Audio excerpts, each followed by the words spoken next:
Ya. Makasih Mas Aiman ya. Jadi begini ya. Tadi saya mendengar kata yang namanya substantive justice ya. Lalu kemudian substantive justice itu dikaitkan dengan pokok perkara. Salah cara berpikir demikian. Jadi substantive justice itu adalah kalau kita mencari sebuah putusan hukum, keadilan itu yang sesungguhnya. Bukan yang formil saja, bukan prosedural. Dan itu bisa kita dapatkan di arena baik pra-peradilan maupun di persidangan pokok perkara. Kami mencari yang namanya keadilan substantif, bukan hanya prosedural di dalam pra-peradilan. Sebagai contoh misalnya, kalau permohonan kami yang kedua itu dikabulkan, rontok pasal 32 sebagai bahan untuk mendakwa. Itu kan substantif, bukan prosedural. Lalu ketika kita bicara mengenai salah penangkapan dan lain sebagainya, hakim mempertimbangkan secara substantif. Adanya yang namanya perjanjian dalam tanda kutip antara penyidik dan Mas Roy serta Dr. Tifa. Apa perjanjiannya? Hei, tanggal 13 November kami tidak tahan kalian. Tetapi tolong wajib lapor setiap pekan. Itu alat kontrol sebagai bargain, sebagai barter tidak ditahan. Dan Mas Roy 30 kali itu wajib lapor. Maka kemudian ketika dia ditangkap dan kemudian ditahan pada tanggal 19 Juni 2026, maka kita tidak hanya mempermasalahkan prosedur bahwa itu sudah P21 akan ada penyerahan dan lain sebagainya, tapi substantif. Dan hakim kemudian setuju dengan itu. Ini ada kontrak dalam tanda kutip perjanjian. Kok Anda break the contract bahwa dia tidak ditahan, wajib lapor dia patuhi, tiba-tiba ditahan. Karena itu kalau diberikan kepada hukum yang ada, itu tidak memenuhi unsur subjektifnya. Misalnya dia melarikan diri dan lain sebagainya. Itu satu. Yang kedua, saya karena ini terakhir ya, saya ingin sedikit melakukan pembulatan kalau diperkenankan sedikit.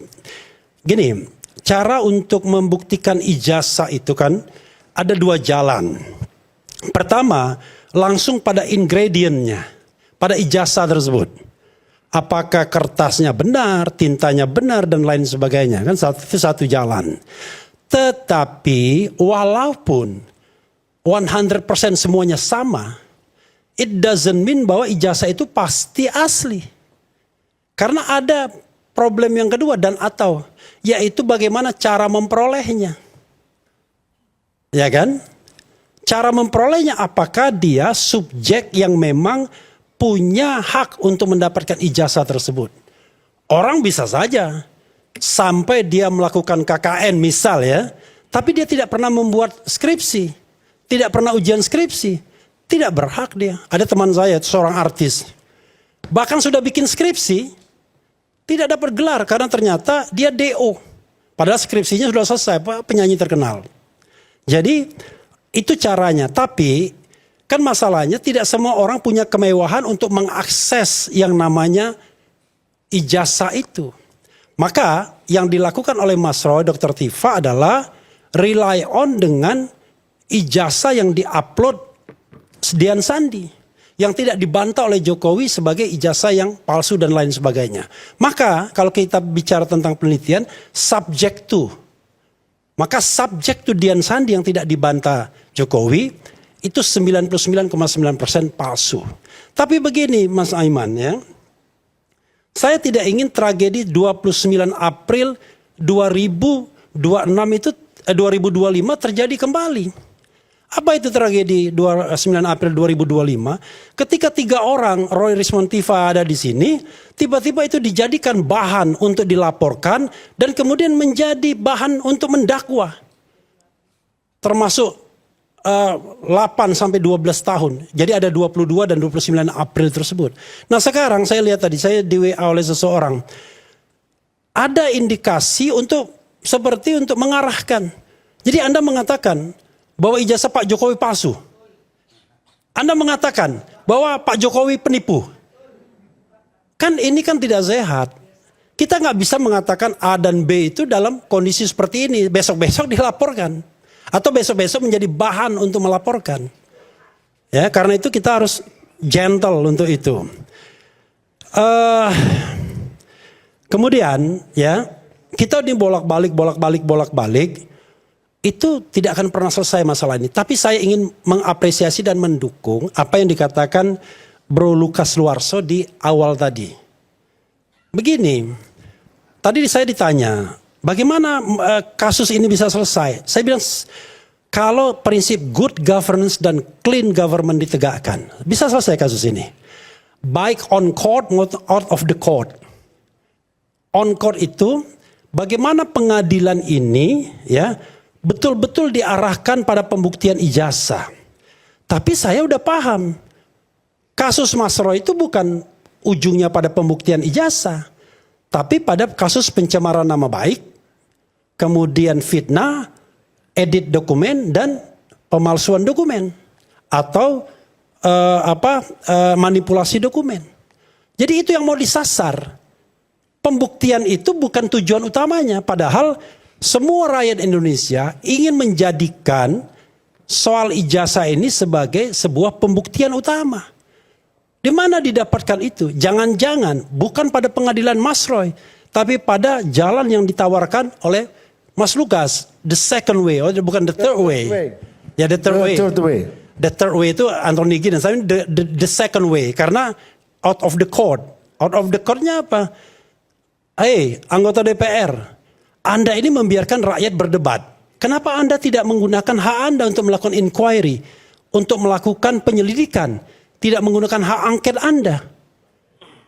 Karena sebagai institusi negara, dia bisa menggunakan itu. Ya sekalian nitip ijazah Gibran, ya kira-kira begitu. Iya kan? Yang sekarang daripada Denny Indrayana mengoffer uang 100 juta rupiah, lebih baik di take over oleh negara. Sehingga dengan out of the court itu, maka bisa jadi kemudian jalannya adalah menggunakan hak inquiry atau misalnya membentuk fact finding team, independent fact finding team. Tim pencari fakta independen.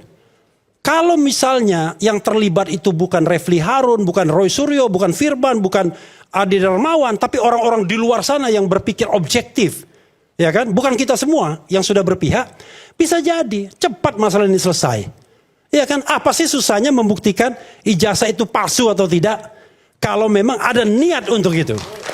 Maka terakhir Leo Tolstoy ngomong, dan saya ulangi lagi terus terang, kalau tidak bohong, maka jalannya lurus, jujur.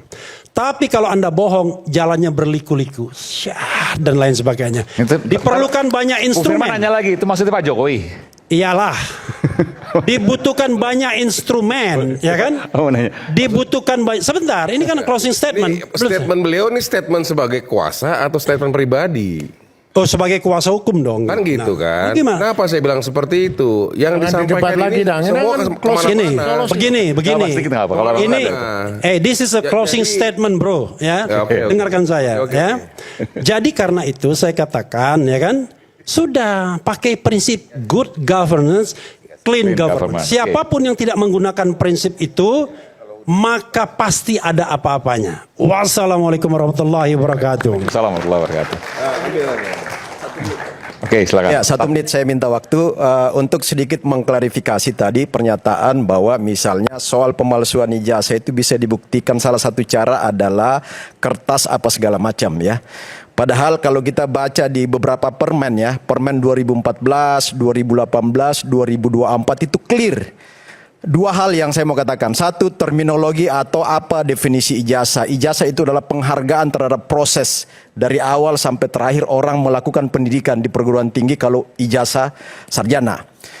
Nah, bahwa kemudian jika terjadi kerusakan, kebakar, hilang apa segala macam, bisa dimunculkan oleh institusi yang menerbitkan itu hanya sebatas surat keterangan.